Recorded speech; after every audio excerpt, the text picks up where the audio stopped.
তো দিনটা ছিল অঘ্রাণ মাসের সংক্রান্তির দিন, অর্থাৎ ইতু পুজোর পালনের দিন। কার কার বাড়িতে ইতু পুজো হয় অবশ্যই আমাকে জানিও। তো সকালবেলা উঠে আমি ফ্রেশ হয়ে প্রথমেই মানে আজকে কিছু রান্না হবে তার জন্য সবজি টবজি কেটে দিচ্ছিলাম। তারপরে এসেছি পুজোর গোছানোর জন্য, ততক্ষণে মা সমস্ত রান্নাগুলো করে নেবে।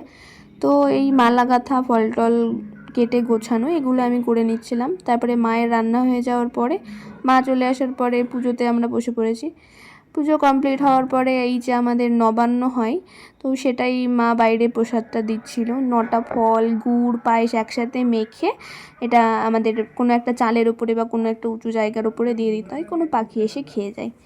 তারপরে আমরা খেতে বসে পড়েছি। আর আমাদের খাওয়ার নিয়ম হচ্ছে মাছ কলা পাতায়, আর এই যে যতটুকু খাবে একবারে নিয়ে দরজা জানলা বন্ধ করে কারোর সাথে কেউ কথা না বলে খেতে হবে। কি অদ্ভুত নিয়ম না?